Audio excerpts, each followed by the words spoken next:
ওং নমো ভগবতে বাসুদেবায় নমঃ। জয় শ্রীকৃষ্ণ। রাধে রাধে। বন্ধুরা, আজ 25শে ভাদ্র বুধবার আর হিন্দু পঞ্চাঙ্গ অনুসারে আর এই মুহূর্তে চলছে ভাদ্রপদ মাসের শুক্ল পক্ষের অষ্টমী তিথি। আর আজকের দিনেই শ্রী রাধারানী জন্মগ্রহণ করেছিলেন। বন্ধুরা, ভগবান শ্রীকৃষ্ণ এবং রাধারানী যুগল সত্তাকে ঈশ্বরের পরম সত্তা হিসাবে গণ্য করা হয়। আর ভগবান শ্রীকৃষ্ণ নিজ মুখে উল্লেখ করেছেন যে আমার নাম হাজারবার জপ করলে লোকে যে ফল পায় আর সেই ফল পাওয়া যায় মাত্র একটিবার রাধা কৃষ্ণ নাম জপ করলে। তাই বন্ধুরা, বলা হয় আর জন্মাষ্টমীর ব্রত যদি আপনি পালন করে থাকেন তাহলে রাধা অষ্টমীর ব্রত অবশ্যই পালন করা প্রয়োজন। কিন্তু বন্ধুরা, জন্মাষ্টমীর 15 দিন পর শুক্ল পক্ষে রাধা অষ্টমীর ব্রত পড়ে। তাই অনেকেই হয়তো কোনো কারণে এই রাধা অষ্টমীর ব্রত পালন করতে চাইলেও পারেন না।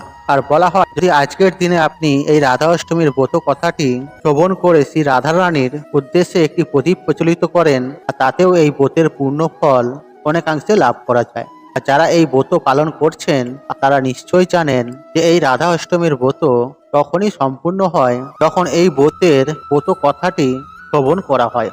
আর আজকের দিনে যত বেশিবার আপনি এই রাধা অষ্টমীর ব্রত কথাটি শ্রবণ করবেন ততই মনে অপার সুখ শান্তি অনুভব করতে পারবেন। বন্ধুরা, এই প্রসঙ্গে বলে দিই আপনাদের যে আজকের দিনে যদি অবশ্যই রাধা অষ্টমীর ব্রত পালন করেন, যে রাধা কৃষ্ণের পূজা অর্চনা করে নেবেন শুভ সময় তিথির মধ্যে এবং রাধারানীর প্রিয় ভোগ, প্রিয় ফুল, প্রিয় ফল নিবেদন করবেন এবং পূজা সম্পূর্ণ করার পর এই ব্রত কথাটি আরো একবার শ্রবণ করুন। এবং সর্বশেষ সন্ধেবেলায় যখন তুলসী মঞ্চে এবং শ্রী রাধারানীর উদ্দেশ্যে প্রদীপ প্রচলিত করছেন তখন আরো একবার এই ব্রত কথাটি শ্রবণ করুন। আশা করি বন্ধুরা, এই ব্রত কথাটি শ্রবণ করে আপনাদের ভালো লাগবে। আর শুরু করছি শ্রী রাধারানীর রাধা অষ্টমীর ব্রত কথা। জয় শ্রীকৃষ্ণ। রাধে রাধে। ঋষি সৌনক মহামতি সুতকে জিজ্ঞাসা করিলেন, হে সুত, অন্যান্য দেবতাদের উপাসনার চেয়ে শ্রীকৃষ্ণর আরাধনায় শ্রেষ্ঠ বলেই জানি। আর আরও শুনেছি তার চেয়েও রাধারানীর আরাধনা অধিকতর পূর্ণপত ও শ্রেষ্ঠ। অতএব শ্রী রাধার অর্চনার বিষয়ে কোনো ব্রতাদির কথা বলুন। আর সুত বলিলেন, হে ঋষিবর, আমি একটি গোপনীয় ব্রতের কথা বলছি, শুনুন।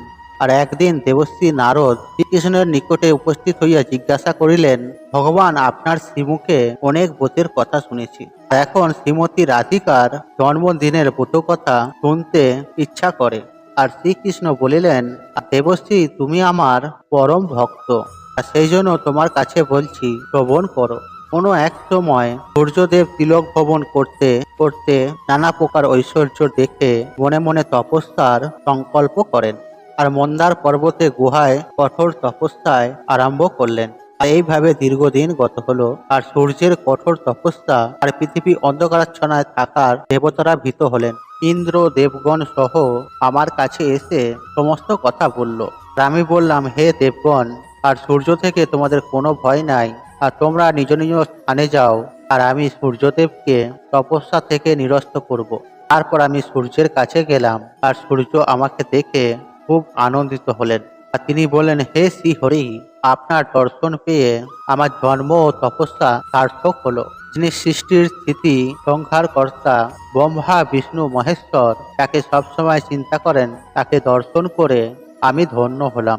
আমি সন্তুষ্ট হয়ে সূর্যকে বললাম, হে দেবাকর, তুমি তপস্যায় সিদ্ধি লাভ করেছো, আর এখন বর প্রার্থনা করো। আর তুমি আমার পরম ভক্ত, সেই জন্য তোমাকে আমি দর্শন দিলাম। আর এই কথা শুনে সূর্যদেব বললেন, হে প্রভু, আমাকে একটি গুণবতীর কন্যার বর দিন, আর আপনি চিরদিন এই কন্যাটির বশীভূত থাকবেন। এছাড়া আমার আর কোনো ইচ্ছা নেই। আর আমি তথাস্তু বলে তাকে বললাম, এই ত্রিলোকে আমি একমাত্র শ্রী রাধিকারই বশীভূত।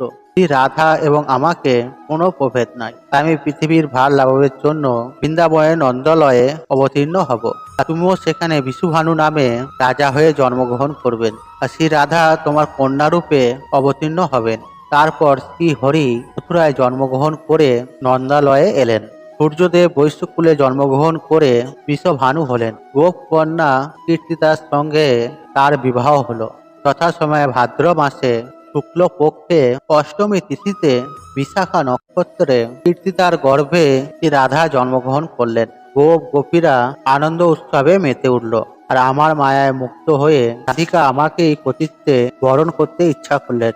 যথাকালে আয়ন ঘোষের সঙ্গে শ্রী রাধার বিবাহ হলো বটে, তো আমাকে পরম পুরুষ জ্ঞানে আমার সঙ্গে বিহার করতে লাগলেন। শ্রী রাধার এই জন্মতিথিতে গন্ধ, পুষ্প, ধূপ, দীপ, নৈবেদ্য ও বসন ভূষণ দ্বারা শ্রী রাধার পূজা করে নানা প্রকার মহোৎসব ক্রিয়া কৌতিকালি করতে হয়।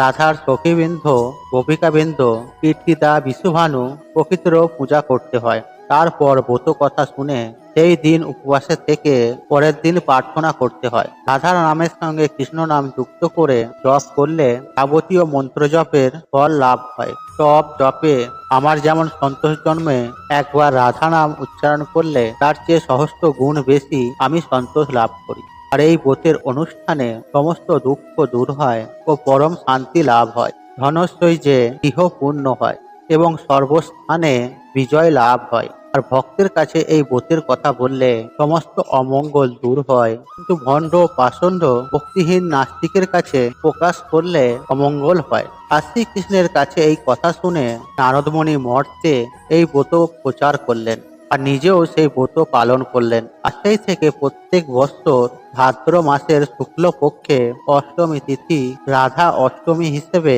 পালন করা হয়। আর এই দিন সূর্যোদয়ের আগে ঘুম থেকে উঠে শুদ্ধ বস্ত্র পরিধান করে ভক্তি ও নিষ্ঠা সহকারে শ্রী রাধা কৃষ্ণের পূজা করে এই ব্রতটি সম্পূর্ণ করতে হয়। আশা করছি বন্ধুরা এই ব্রত কথাটি শ্রবণ করে আপনার ভালো লেগেছে। বন্ধুরা আশা করছি এই ভিডিওটি আপনাদের ভালো লেগেছে, তাহলে ভিডিওতে একটি লাইক করুন, একটি কমেন্ট করুন, শেয়ার করুন এবং বন্ধু বান্ধব আত্মীয় জনদের সাথে শেয়ার অবশ্যই করুন। মনে রাখবেন আপনার একটি শেয়ার অনেক মানুষ উপকৃত করে তুলতে পারে। আর আপনি যদি আমার চ্যানেল নতুন হয়ে থাকেন তাহলে চ্যানেলটা সাবস্ক্রাইব করুন এবং পাশে থাকুন অন রাখুন, কারণ নিত্য নতুন ভিডিও সবার আগে দেখার জন্য। ঈশ্বর আপনার মঙ্গল করুক, আপনি সুস্থ থাকুন, নিরক্ষণ, আপনার দিন মঙ্গলময় হোক। হরে কৃষ্ণ কৃষ্ণ কৃষ্ণ হরে হরে হরে, রাধে গোবিন্দ রাধে গোবিন্দ।